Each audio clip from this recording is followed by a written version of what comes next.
बच्चों, reproduction unit में सबसे पहले जो साइंटिस्ट आपको दिए गए यहाँ पर वो है पंचानन माहेश्वरी। इनका जन्म 1904 में जयपुर राजस्थान में हुआ था। पंचानन माहेश्वरी इंस्पायर्ड थे American missionary teacher doctor W Dudgeon से। जैसे आप याद करते हैं कि GN Ramachandran was influenced by Linus Pauling. जैसे आप याद करते हैं कि Darwin was influenced by Malthus.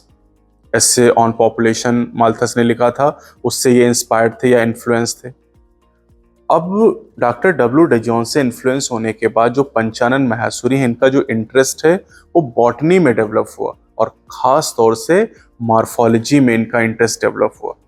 Embryology में इन्होंने बहुत सारे रिसर्च किए।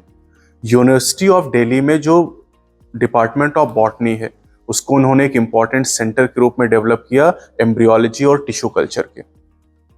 इनका जो इन विट्रो फर्टिलाइजेशन और इंट्रा ओवेरियन पॉलिनेशन की टेक्निक है, उनकी पूरी दुनिया भर में प्रशंसा की गई है। साथ ही साथ इनके काम के लिए इनको कई सारे पुरस्कार भी दिए गए, ऑनर भी दिए गए। जैसे बात करें यहाँ पर fellowship from the royal society of London, इसके अलावा यहाँ पर इंडियन नेशनल साइंस एकेडमी, यहाँ से भी इनको ऑनर दिया गया, सम्मान दिया गया, सम्मानित किया गया।